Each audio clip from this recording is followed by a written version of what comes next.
Okay, I believe and I hope I'm live. Not crap. If I am, yay. But anyway, turn that off. Why? No, why is that doing that? Hold on. I get. Okay, I don't care. Pull a scooch out of the way. Oh wait, I go over this way. Never mind. I know what I'm doing. There we go. Don't know why I did that, but that's fixed. Anyway, I can just do that there. Okay, can this thing just go up? Thank you. Ugh. But anyway, so yes, as it is now known that I've reached the lovely 3,000 subscriber mark, well, to be technical, 3,003 mark. So yeah, woo, 3,000 down. Only how much more in order to get like, oh, I don't know, merch shelf and stuff like that. No, turned on a long time.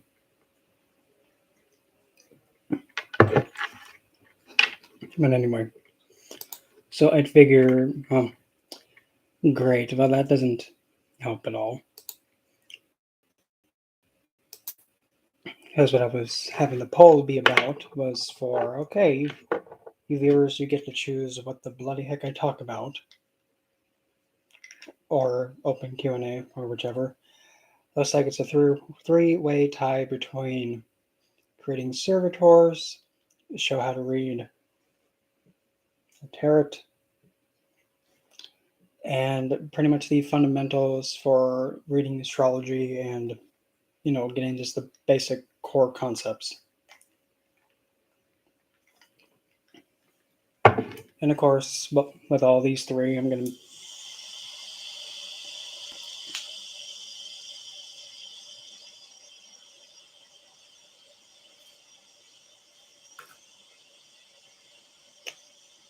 don't mind that.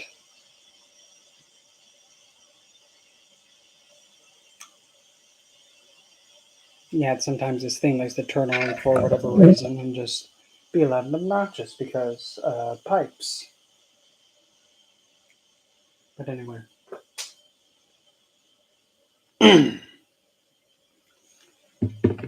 So,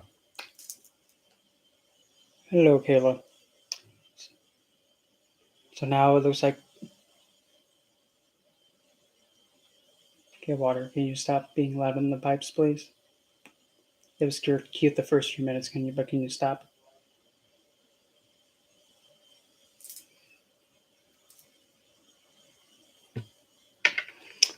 I'm gonna just be safe and turn this down a little bit so that way you won't hear that obnoxious thing in the background. Because usually it doesn't even last this long. Hold on.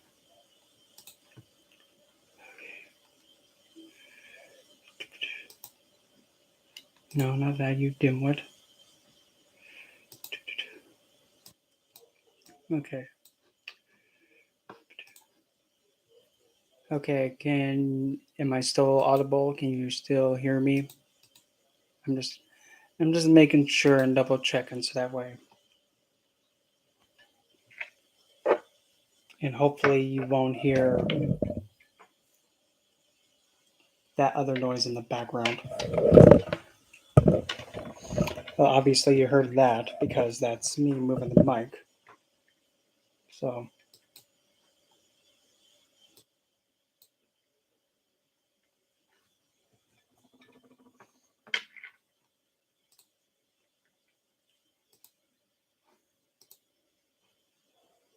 okay, good. So I just wanted to double check to make sure so that way, I wouldn't be interrupted by this thing in the background. But anyway, so I'm probably going to give this that thing like another 7 minutes if anybody else comes in and crashes the party and whatever. Yes, the pipes. because of all the places and of all the rooms I moved into when I came back here.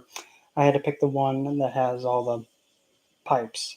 And whenever, one of the trees outside needs to get water, like the olive tree or there's a new tree that we got put in, I have to go with the blunder of hearing the pipes just have all the water just go through them and just for hours on end.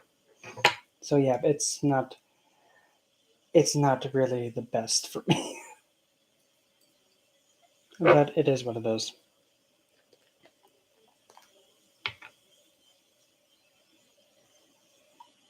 But after a while of it being on for so long, can we have it stop, please?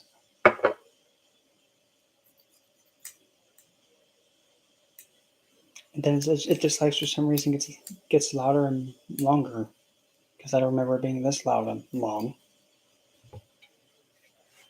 But anyway, so I'm probably going to give this like another give or take 6 more minutes. If anybody comes in like and puts in their want like saying, "Oh, I want you to talk about this instead." Okay, or I want you to talk about astrology too, making it like more of a clean sweep. Okay, I vote myself, but that's cheating. Hello, Nadia. Up. Now it looks like we have astrology still in first place at 50, and everything else is at 17.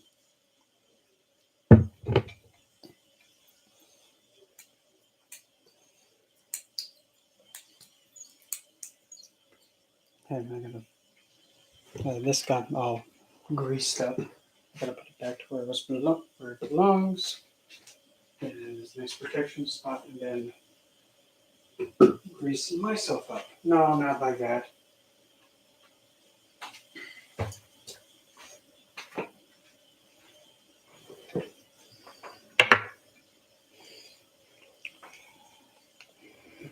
Well, Carlos, here's the thing about when you have Black Moon Lilith so close to the ascendant. If she's actually like a little bit behind the ascendant, but still in the 12th, or she's a little bit in front of the ascendant in the first house. Well, the thing is, she's conjunct the ascendant, so pretty much she's like, I'll put it this way: the 12th house is essentially behind you, like behind in the subconscious. The ascendant is your head. It's like the the top of your head. So essentially, where Lilith is at, you'll have Lilith be pretty much go right on top of your head. Best put it. So translating that, well, when you have Lilith anywhere near the ascendant, the first or even the 12th, mainly the ascendant, that's one of the strongest indications that Lilith actually is more like the goddess herself is more likely to work with you and choose you. The other houses are their first or ascendant, fourth, eighth, 10th, 12th. Those are the houses usually that I've seen. But then again, you have to ask her yourself. I can't make the final call for her, so best to approach her yourself. But when you have Lilith conjunct the ascendant, well, again, taking it piece by piece, Black Moon Lilith. Well, Black Moon Lilith as a graha or a planet. At the very core of it all, she is the unknown. She is mystery. She is seduction. You have no idea what she's going to do. I don't work with Belial, so I can't. I can't. I can't even give any messages from him, to be honest. So I'm kind of in the dark with that one.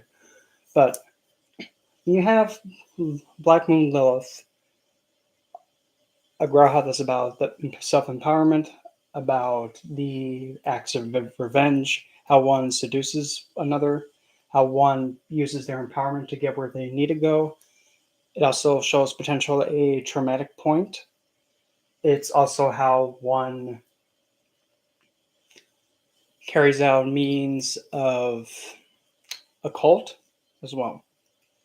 So when you have Black Moon Lilith first off in the ascendant or conjunct the ascendant, pretty much point blank.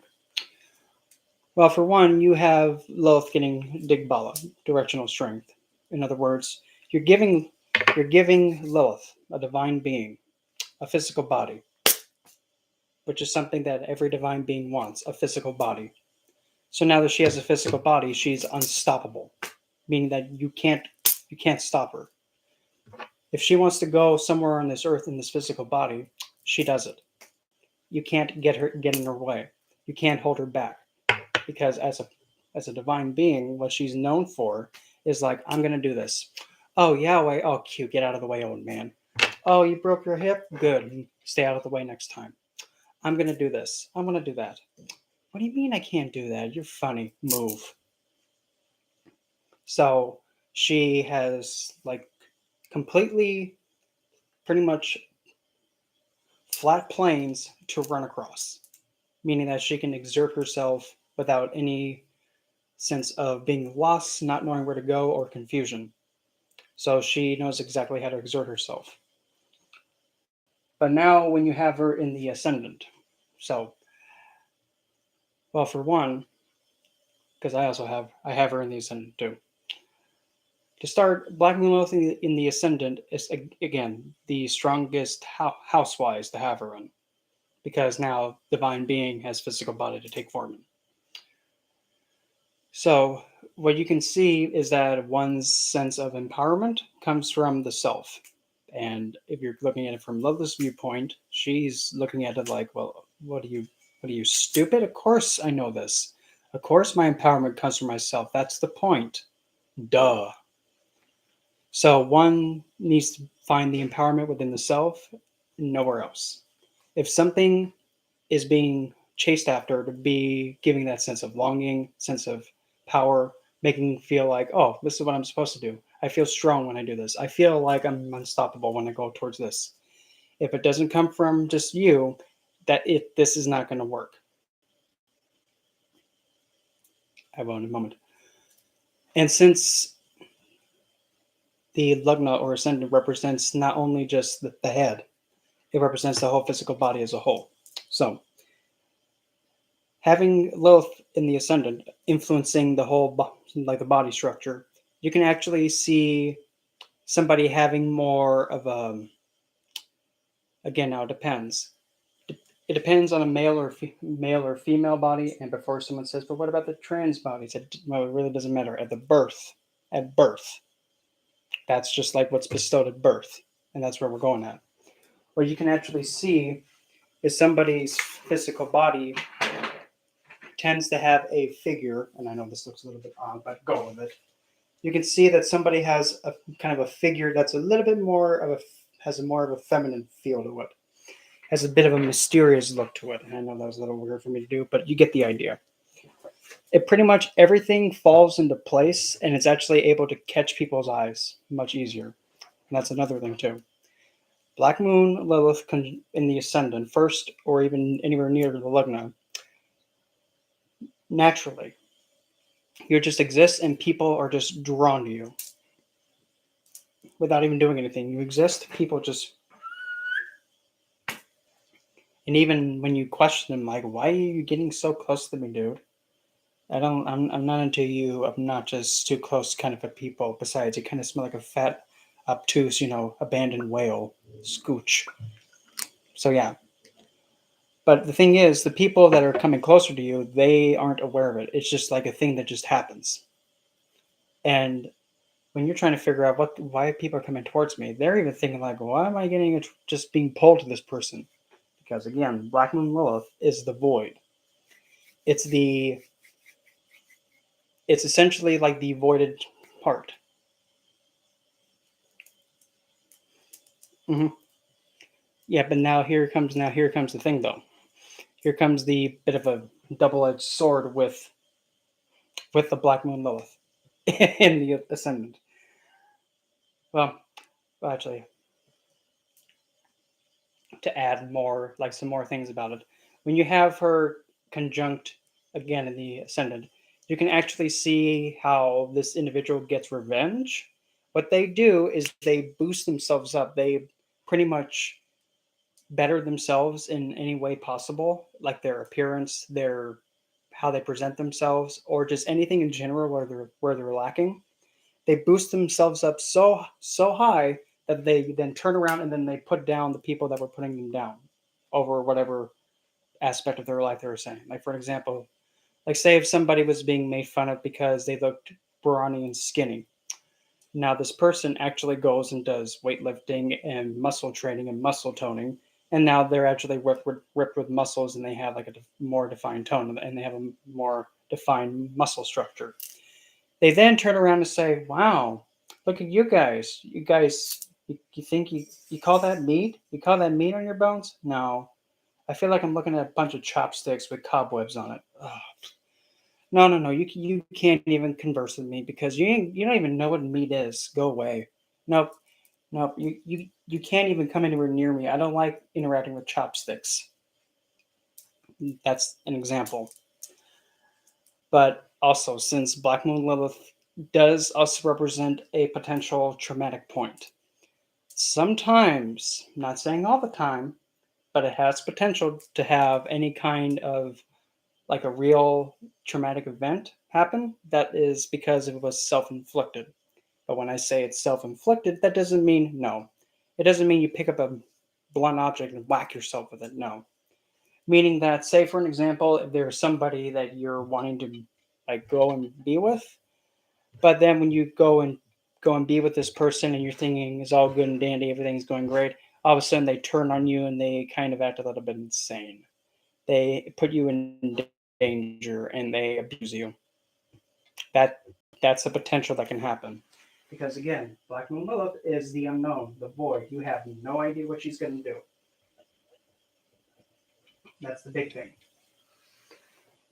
Though another positive thing with having her where she's at on the Lugna or anywhere near it, you can actually see that somebody has a lot of I would have to say, to best put it, they have a lot of talent working with the darker kind of magics. Like, for example, working with the Goetic Divines would be a potential option. Doing some more like vampirism and more lust magic, seduction magic. Tantra would be another idea. I think it also depends on the sign. And if you're going to be reading Black Moon Lilith altogether, you have to look at how the moon's placed.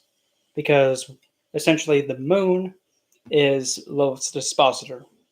And without the moon, Lilith doesn't exist. So she relies on the moon in order to get an accurate potential, like being able to read her to get the closest potential possible. You have to see how the moon's placed. But also, since also the Lugna is the head, you can actually see somebody's like way of thinking, and a reoccurring thought is can be something like, I wonder how I can make myself better. How can I empower myself? How can I just be myself and tell everybody, no, I'm doing me. You don't like it? Well, woo, woo, no, go away. As an example. And another thing too, because since she's all since she's on the Lugna ascendant first, whatever, it also incorporates into how somebody carries themselves. For example, someone may dress more goth. They may be more drawn to darker colors. And actually, they may actually live a lifestyle that may actually be very Lilithian. And 4 degrees of the ascendant, yeah. So pretty much that is still really close conjunct the ascendant. And funny that you say 4 degrees away because that's actually pretty much the same degree difference as Anton LaVey's Black Moon Lilith was. Mm-hmm. Only a 4 degree difference away from his ascendant of Aquarius. Believe it or not. But depending on what sign, of course, and how the moon's placed, aspect wise, really, Lilith doesn't care if anything aspects her because the thing with her, she doesn't play by the rules. Like you can have Jupiter look at her and just have it be something like, Lilith, bless you. Fuck you, old man. No, I don't want your blessings, fatty. Go away. My, she's a she's a snappy one. I don't want your blessings. Go away. Yeah, she doesn't have any kind of aspect affect her. But the only exception being Moon. If Moon is influencing her or she's aspecting Moon at all, she protects the Moon at all costs. Especially if she's conjunct Moon. If she's sitting with the Moon and say if there's like another planet that's pretty harsh, like Pluto, the little shithead, or even move my cup over, or even something like Rahu, even Saturn, even though Lilith sees Saturn as a friendly planet. Mars, not really Sun because Sun and Moon get along, the two luminaries. But anyway, if there's like a planet that actually threatens Moon's well-being, pretty much to best explain it, you have Lilith actually pointing a gun at the planet, saying like, "You're not going to do anything to Moon. You do something, you're going to stop moving." Yeah, that metaphorically, that's what Black Moon Lilith does too. Whichever baneful planet or potential risk to Moon, yeah, she pretty much holds it to gunpoint, saying, "You're not going to do anything to the Moon." She protects the Moon. And Lilith conjunct the Moon altogether, you actually have somebody's mind, emotions, and their sense of happiness and joy and conveniency be able to withstand the darkest points and actually being able to have a deeper connection to the darker feminine to actually heal you. So darker goddess figures will be able to heal and protect you much more than any other type of divine figure would if you didn't have the placement. But now Black Moon Lilith now in the 11th. Well, okay, so let's see here. The 11th house. 11th house is your elder sibling. It's also from your knee, from like right here from your kneecap all the way down to your ankle. Pretty much down here, this is your 11th. It's the original house of Aquarius.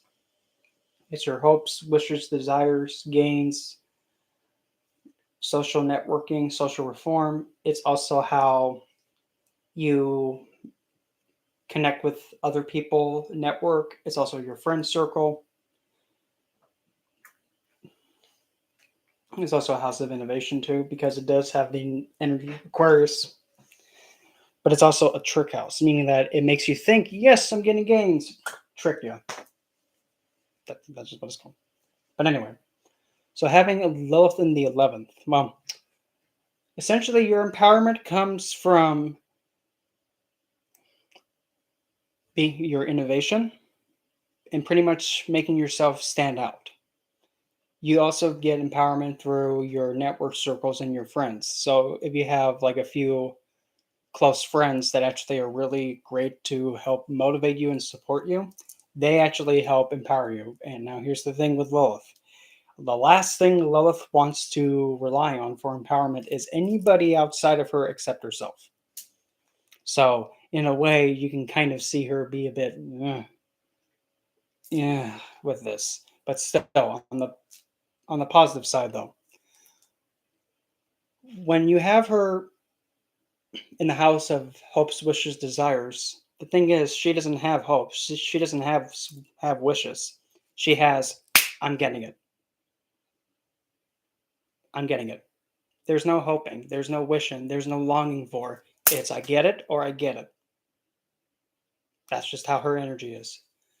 So essentially, you have when when you're going towards like say a desire or a wish or an achievement that you want to accomplish, that actually becomes also a source of empowerment for you. So think of it like, so when you have her, like say for an example, I want to have my own I want to own my own company. Okay, I'm gonna just start doing this stuff, and I don't care who gets in the way. School, no, that can go out of the way. Oh, I'm not just boyfriend. I'm done with you. You're dumped. Don't talk to me again. Block. Okay, let's get this business up and running. Oh, I need money. No, I don't need money. I'm still gonna just get everything like the core structure of my business down. Somehow, some way, she's gonna find a way to just keep it still growing towards that goal, because that empowerment, like, this desire I want, I'm getting it. Yeah, so it just pretty much supports itself, and it just keeps going and going and going until the desire is there. But when it comes to getting acts of revenge, oh boy. If you want to actually know about probably one of the scariest Liliths and probably the most strongest to metaphorically knock the wind out of someone, it's this one.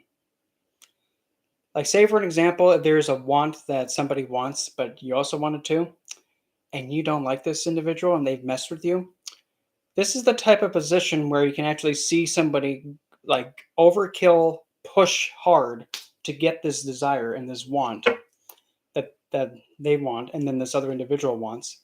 As soon as the person with the black moon love gets it, what they do is they take it, then they pretty much make sure that the other person that wronged them and that they wanted the same thing too, they will literally have that individual be like, "Hey, look at this. Look what I have and you don't. Oh, it sucks, doesn't it? It's okay. Maybe next time you'll get it. Oh wait, you won't because I know it sucks to be you. I'm so glad I'm not you because if I was you, oh God, no effort." Pretty much takes the wish that was desired and pretty much goes, "Oh, look what I have, you don't." Teases them with it. Not saying it's a bad thing, but that's a potential way of getting revenge. Older sibling may have Lilithian qualities to them, meaning that they're empowered, rebellious, and they go for after what they want. You can't tell them no. You tell them no, they're going to be like, "Cute, move."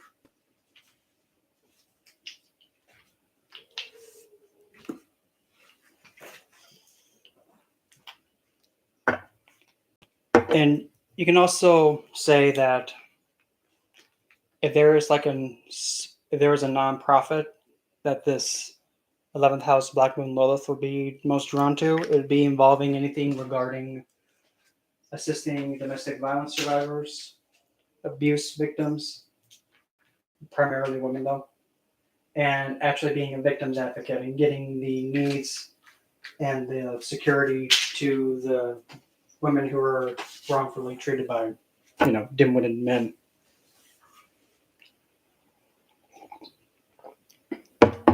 Sun of the 12th. The sun in the 12th. So you're taking the sun,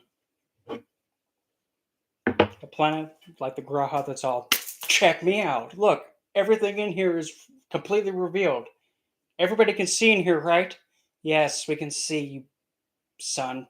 Everybody's blind now. Good job. You burnt everything. Great. Everybody can see, though." So in the 12th, essentially the connection to the other side and the unseen, and also mainly the spirituality and the other world. Somebody's actually able to see and connect to it like that, and being able to see everything that's contained with it.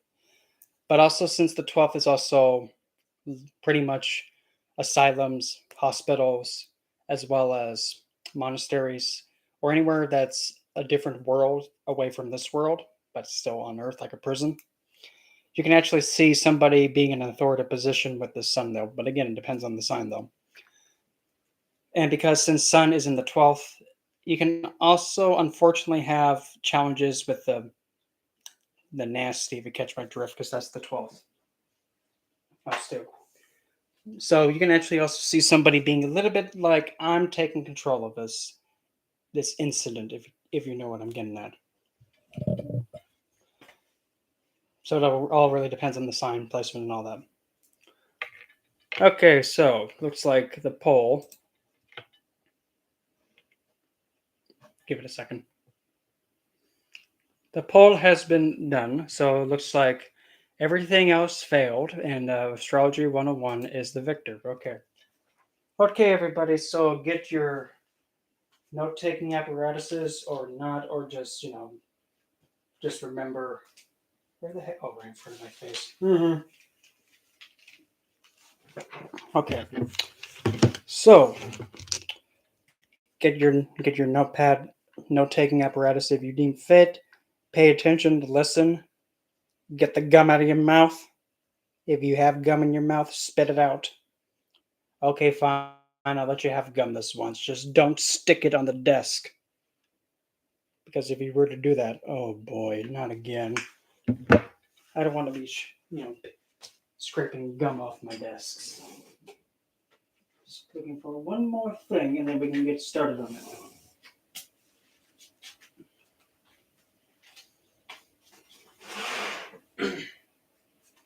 And oh, for God's sakes.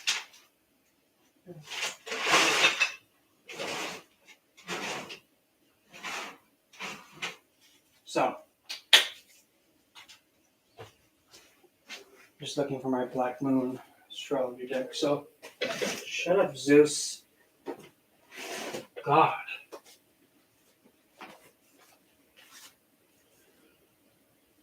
That's what I was looking for. Okay, so.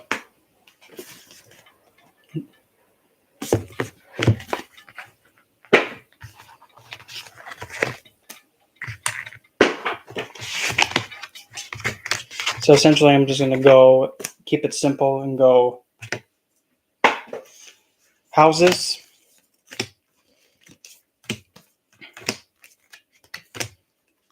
I'm not going to go into stuff like the elements because that kind of goes into what like the signs already. So don't need to worry about that. Eclipses, I won't be going into eclipses. Jupiter return, no. Yod, no, that's too complicated. Grand Cross, that's too complicated. Asteroids like Chiron, I will not be going into asteroids because for one, I haven't used them in my practice as an astrologer, so I'm not going to talk about them. Retrogrades, fine. Zeus, God. That's the dog. Path of Fortune, Fortuna Point, not really. Void Moon, no. Lunar, I'm not going to do eclipses. 12th house, yep. 11th, yep. 10th, of course. And then we'll have the signs with the two. Capricorn, Aquarius, Leo, Libra, Virgo.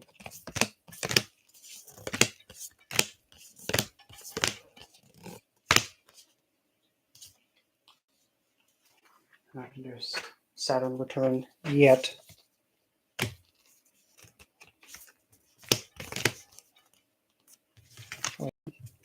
Okay, I'm good.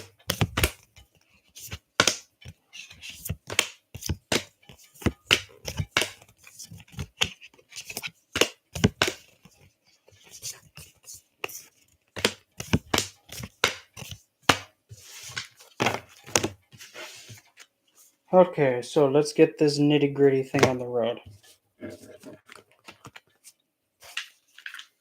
So, where's my... Yeah, got it. Okay, so Astrology 101 for Dummies. Okay, to keep it as simple as I can. In astrology, there are a total of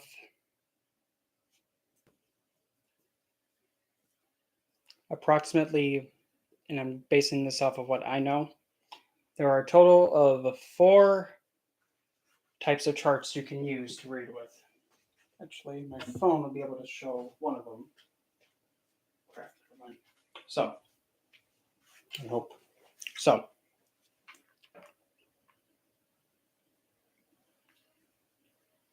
hopefully you'll be able to see this. If not, well, I'll lean a little bit closer. So, dang it, Sabriel. Ah, thank you.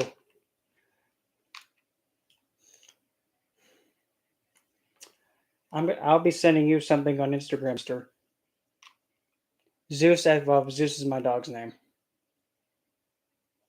And actually, I work very closely with Queen Hera, so yeah, very closely with Queen Hera, and yeah, I'm not really having a when Zeus gets out of line, it's like, oh, oh, my husband, oh, you dog. But anyway, so the astrology charts. So There's a total of 4 charts, and there's so many other ways you can also look at charts too. But anyway, for an example, this is what a wheel chart looks like. Oh, you can't even see because the brightness is too much. There's a wheel chart. And then if you're going to be looking at it from the Vedic perspective, I don't care if I'm offline. I don't care. So now for the Vedic, there's a total of 3 charts you can, like 3 chart styles you can go with. There's the North style, which is the diamond chart, which is the chart I like to use. Then here's the South, which is the square. This one's a little bit more difficult, only because you got to figure out where the ascendant is and you draw a line through it, then you go from there. And then here's the East style chart, which is like like the North and South smacked together, but it still operates the same way.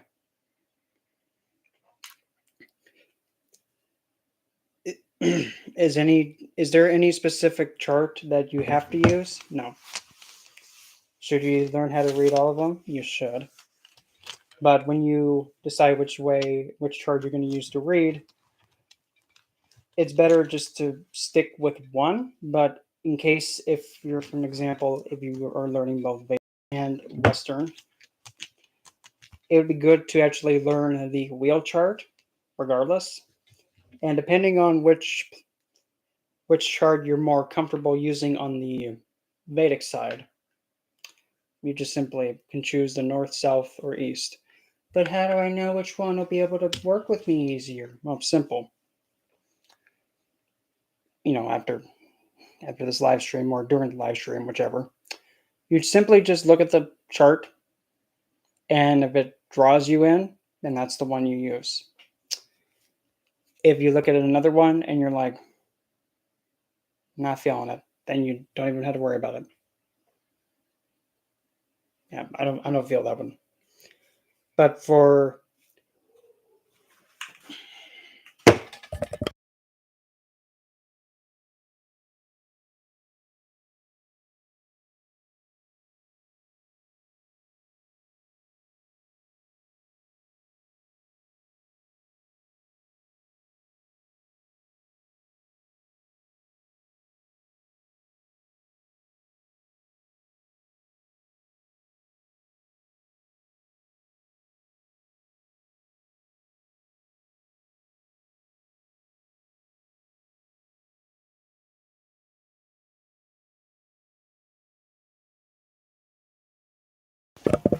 now, as I was saying, so depending on which chart you use, again, there's no right or wrong, but it's better to learn how to use the wheel so that way you can read on. Now, why did it do that? But anyway, with the Western, you can still read if you're like looking at it from a Western perspective, but at the same time, for the Vedic, whenever you look at a Vedic chart or like using the Vedic ideas or teachings or rules, you have one of the charts that way to work with. It all comes down to preference, but as long as you can read it, that's all that matters. So we'll start with the probably the most important thing when it comes to astrology. What is the let's see. Let's actually make this a little bit interactive. Give me this thing again. Give me this thing. If I hit something, well, it's fault for getting in the way. So let's see here. Okay, the question. Let's see. Which is the most vital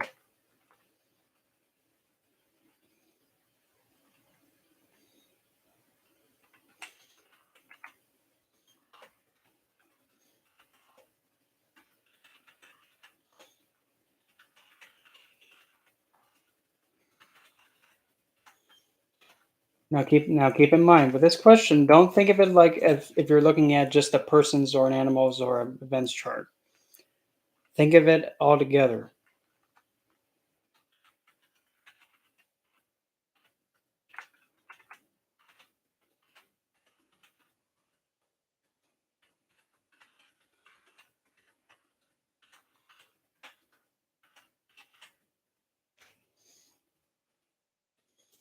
Okay, so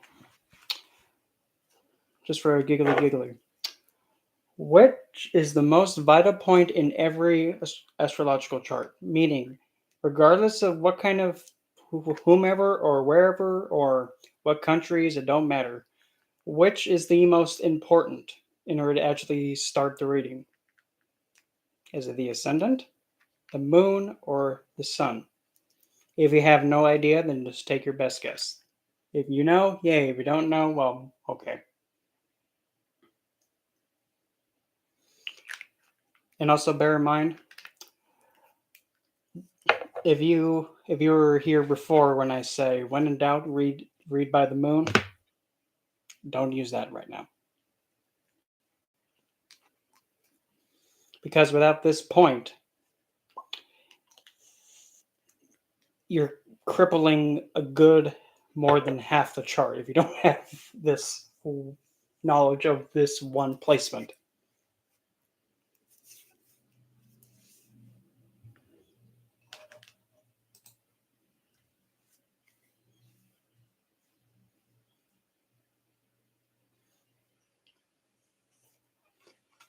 I'll give it another minute. And I'm also taking this viewpoint from both Vedic and Western and putting them together. So there are some schools of thought from Western that say the sun is the most important, which in a way, by technicality, it is the most important because it's the king. And then there's also from the Vedic perspective that even says that the moon is the most important because that's essentially where the karmas are stored, and depending on when she touches the nakshatras and where she's placed, she influences the earth and is also the most important planet because that's somebody's mind, emotions, and emotional response in their head. And then there's the ascendant.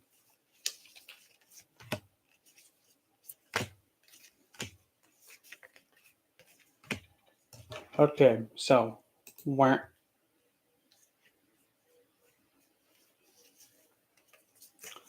so hello Laura.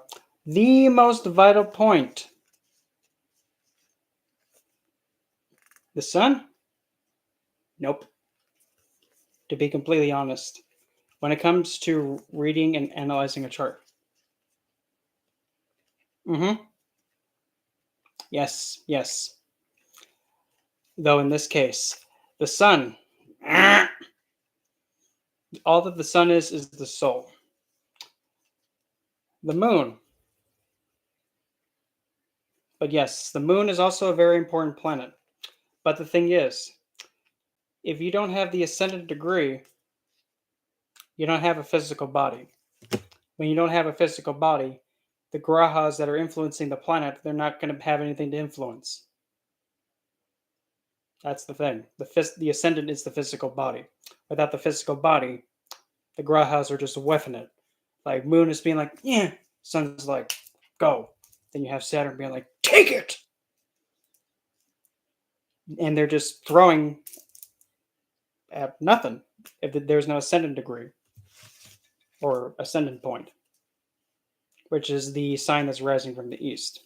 And there's always one rising from the east. So, depending on what sign that is, that's your ascendant. And as a little bit of like hidden gems about this, the ascendant, depending on like the sign, and also if you want to be technical, the degree, if you want to talk about nakshatra, but we're not going to get that fancy. The ascendant sign, depending on what it is, that sign also can show a reoccurring thought that's in your head, that's playing over and over again. So take for an example, let's just go with Aquarius because that's the one I have. Oh boy. The reoccurring thought of an Aquarius, you don't want to know because you're probably thinking, good freaking God, what is this? And I thought Alice in Wonderland was complete and utter nonsense. No. But with an Aquarius, a recurring theme of like, what is something this world is just completely missing? There needs to be change here. There needs to be social reform. Squirrel. Oh, squirrels happen to come out of nowhere. Dove. I'm not so sure about this. Maybe maybe that equation was right. No, maybe they forgot to carry the two. Hey, what are you doing to that innocent child over there? That's Aquarius. Completely the most chaotic, but the most like the caretaking to like mankind as a whole and advocating. That's Aquarius. And that recurring thought gets played in the head. So, what makes the ascendant so important? Well, depending on what sign it is, it lays the foundation for all the other 12 houses to be played out and to come about. So you have the first through the 12th. The first is the ascendant, the second house, well, the second, obviously, 1 through 12. And just to go through each of the houses really quickly, we have the first house, which is the self, like the physical body, the thought process, the head. The second house, which is the face, the eyes, the forehead, the nose, the tongue, the lips, the ears, the throat, and the voice. Not the words that come out, the voice. So, depending on how the second house is, you can see how somebody sounds when they speak. It's also tongue and sustenance and all that, sensuality and whatever, because it's originally Taurus. But it's also your family structure, your pretty much your fixed wealth, like home in your sustenance. Third house is essentially the words you use to communicate. It's your phalanges, fingers, hands, arms, elbow, shoulders, rib cage, and lungs. It's also the words you use. So if you have a strong third house, you may have a really vibrant vocabulary. If it is not doing so good, you may have bad vocal skills. You may not be able to communicate well. You may be misunderstood a lot. Third house is also your short distance travel. It's your BS interactions because it's Gemini. Not saying that anything bad about Gemini, no.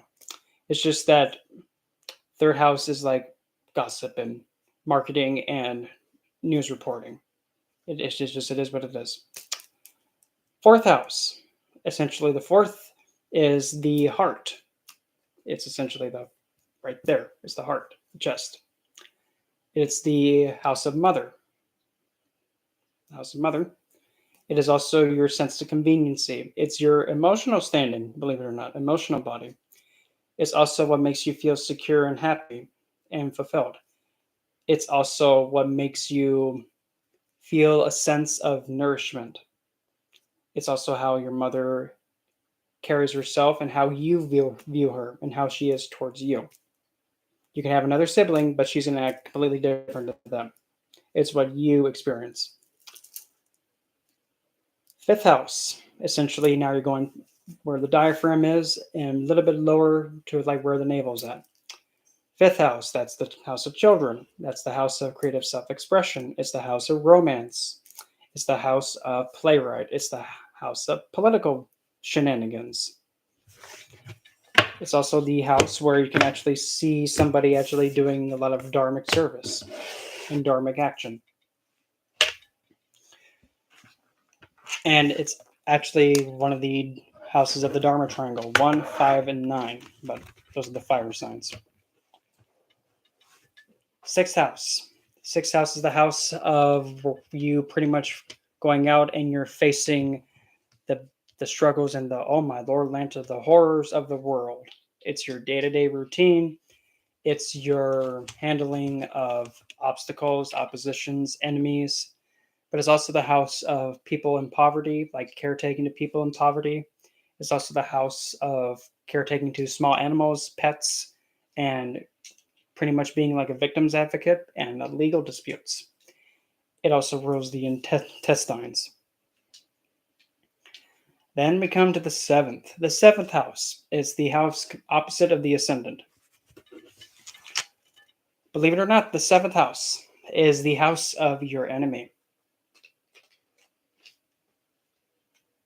The seventh house is the house of your enemy. Point being, we'll take for an example an Aquarius ascendant. Who rules the seventh house for an Aquarius? If you happen to know. If you don't know, well, I'll tell you. Leo, you have Saturn looking at the sun. They are bitter enemies. They detest one another. So we have it is. It is the house of spouse figure and lover. Yes. But however, it's also the house of your enemy. Because the thing is, who tends to be probably the most consistent opponent you have throughout life? It's the spouse figure.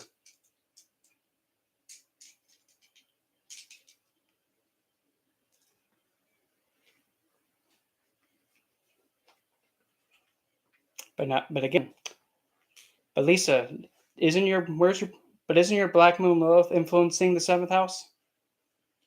Somehow, some way? If I'm remembering right, I think she's influencing the moon somehow, if I'm remembering correctly. Because if that's the case, well then yeah, moon gets protected.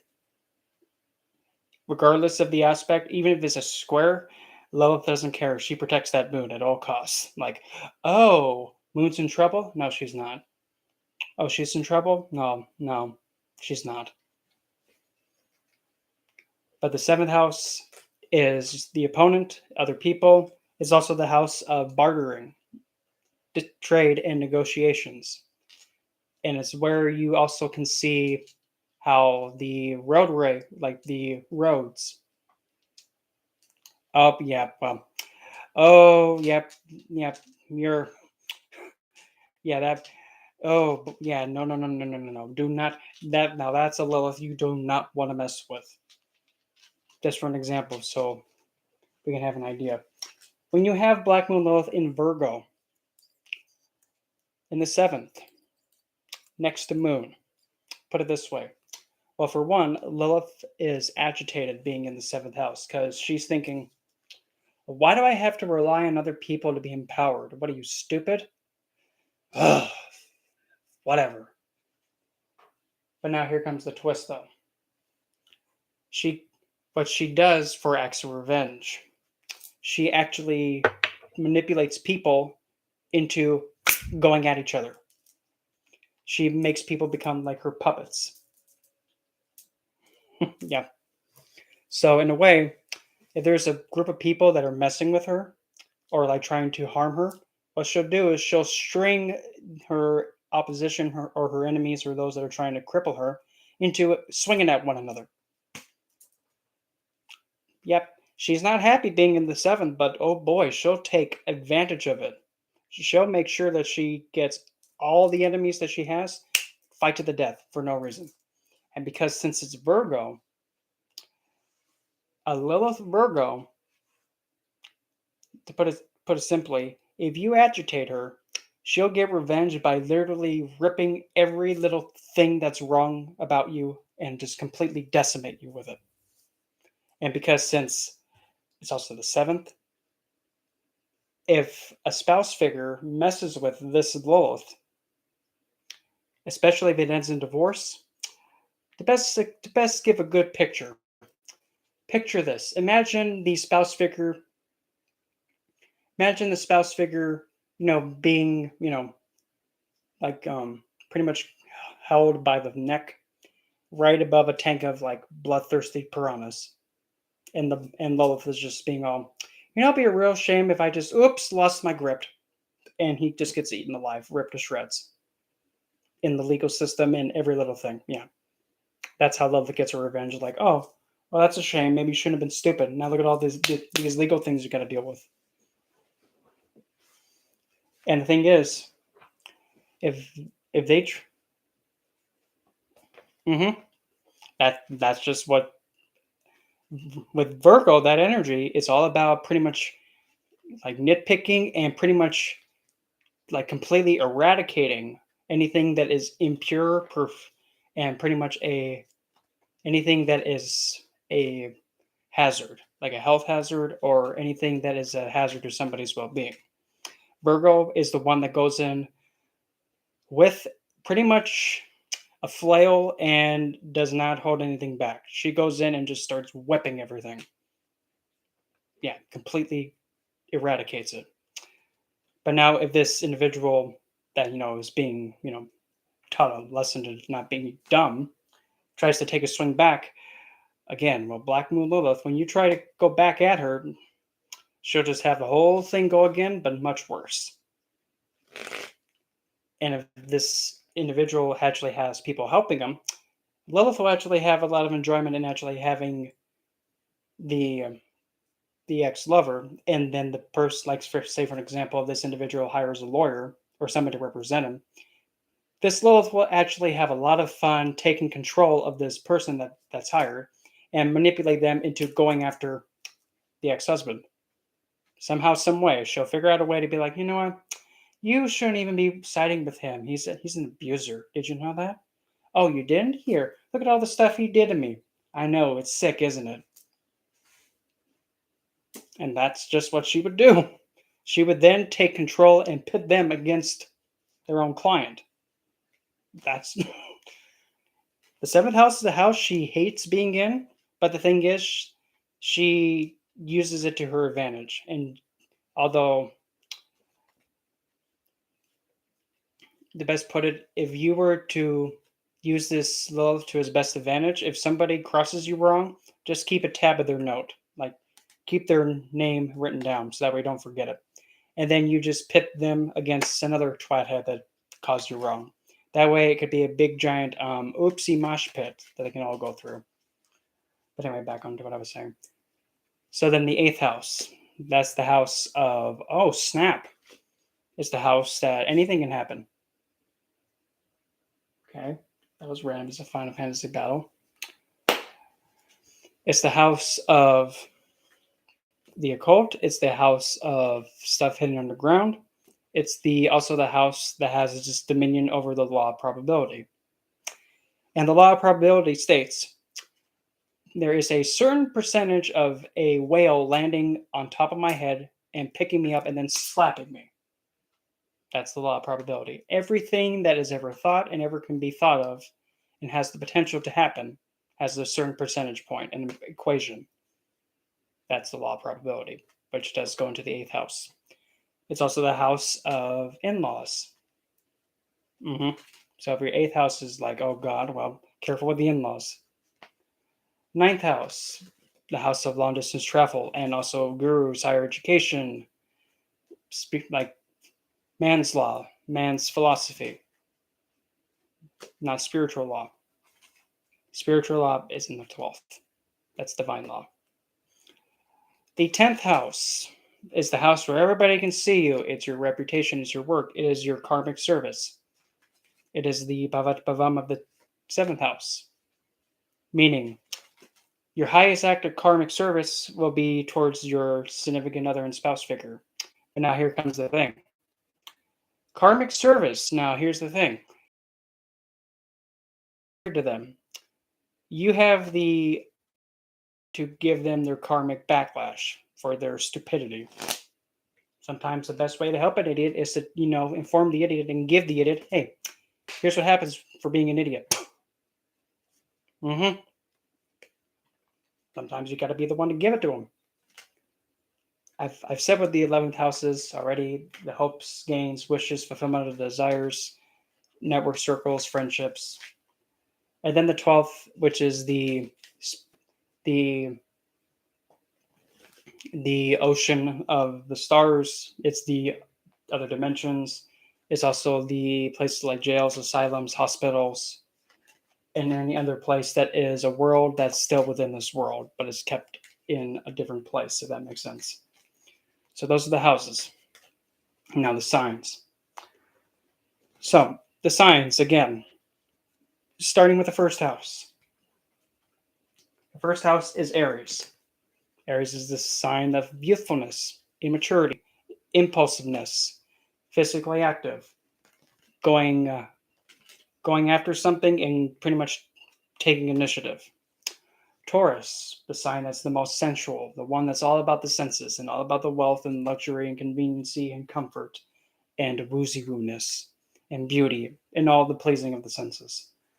Gemini is the sign that actually desires the connection. Is also the original sign of unionship. having one another connect to exchange information. It's also the first nasty kind of sign, if you catch my drift, because, well, unionship.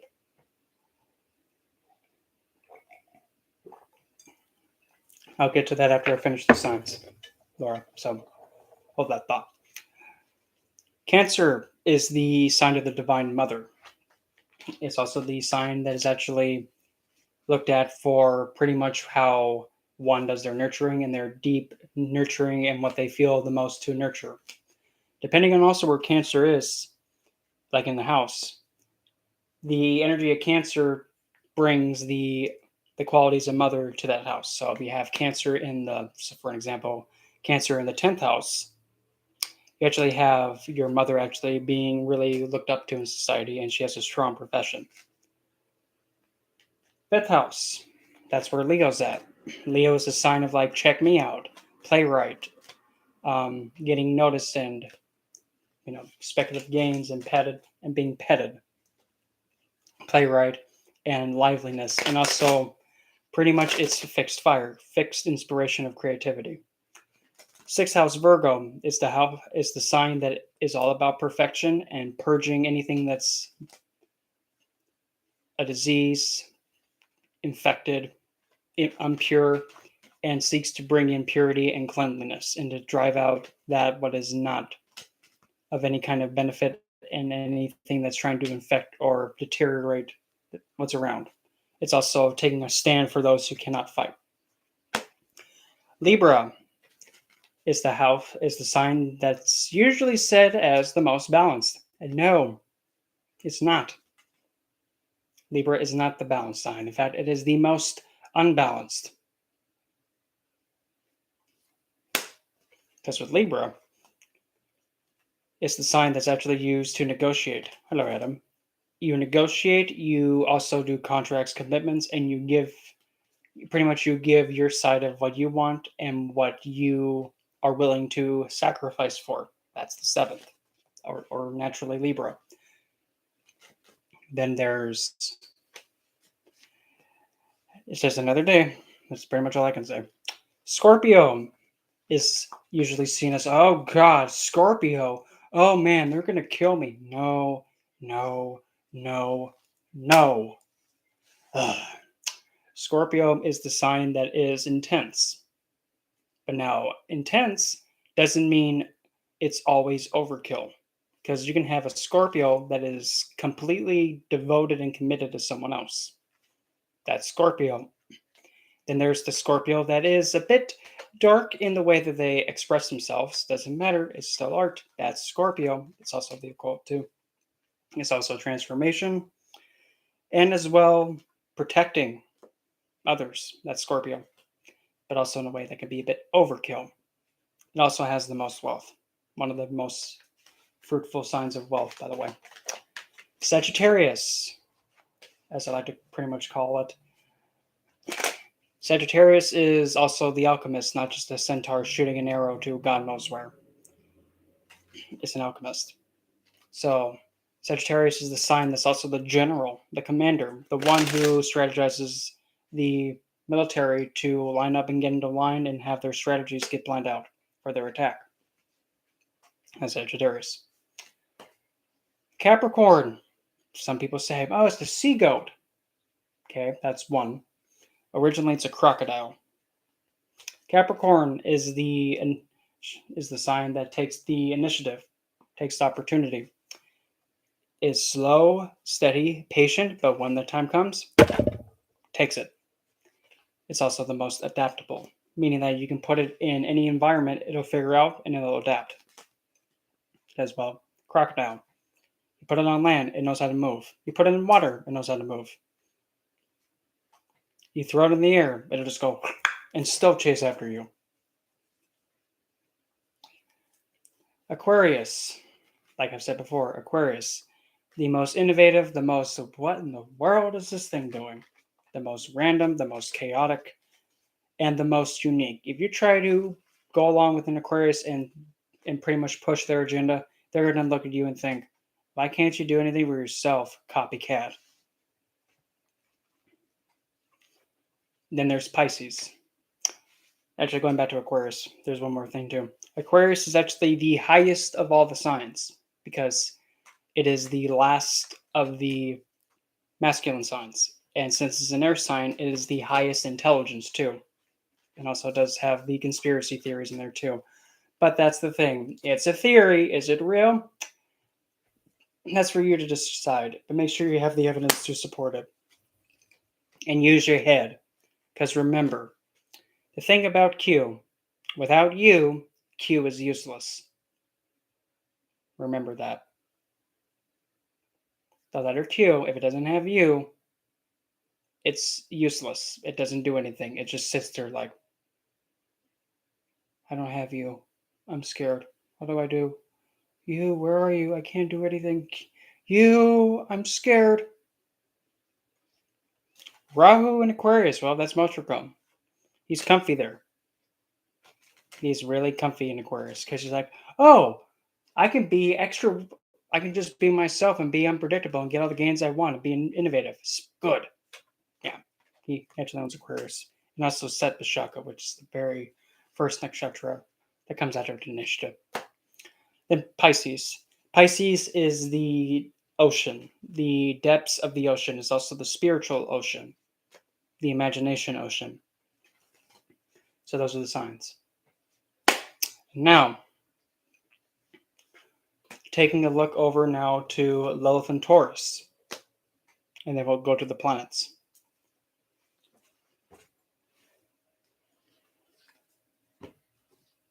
So, Black Moon, Lilith, and Taurus. Well, for one, Lilith sees Taurus as a friendly sign because Lilith is friendly to planets Venus, obviously Moon, and as well Saturn. So you're putting her in a friendly sign of Taurus. But what about Libra? Isn't that like a friendly sign to her too? Yeah, but she gets pissed off being in Libra. Because again, remember, Libra, why do I have to negotiate? I don't want to negotiate with nobody. I know what I want. I'm going to take it. You don't like it? But boo-hoo, get out of the way, crybaby. Ugh. Yeah, she does. She is not fond of being in Libra. But she uses it to her advantage, just like before with the 7th. But anyway, when you have Black Moon, Lilith, and Taurus, one gets empowerment by the way that they actually are able to experience the senses.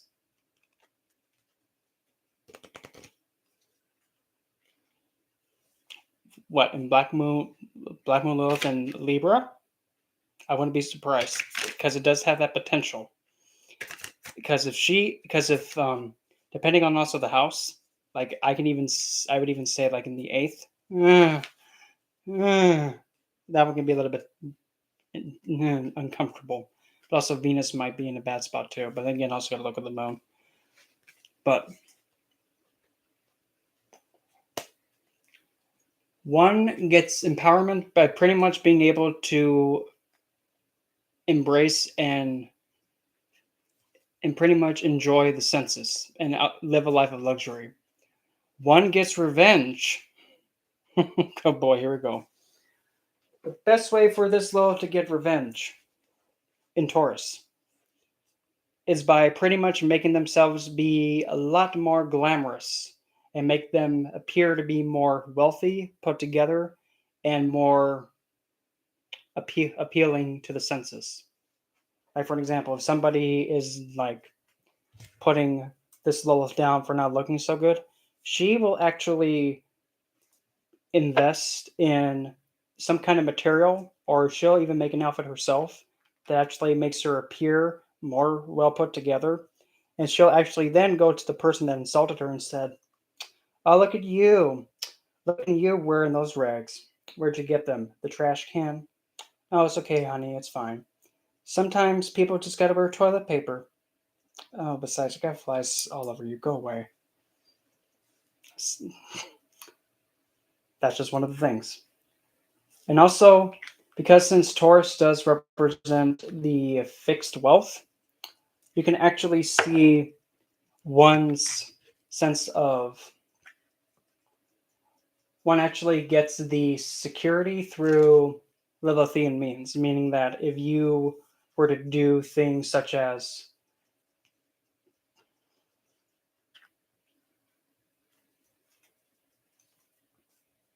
if you were to make like your own darker cosmetic line, you would actually be gaining a lot from it with a Lilith and Taurus. What?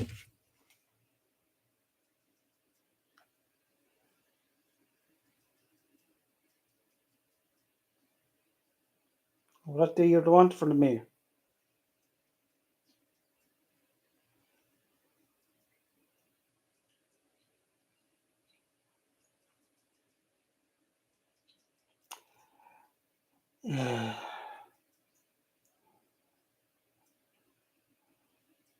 Let me.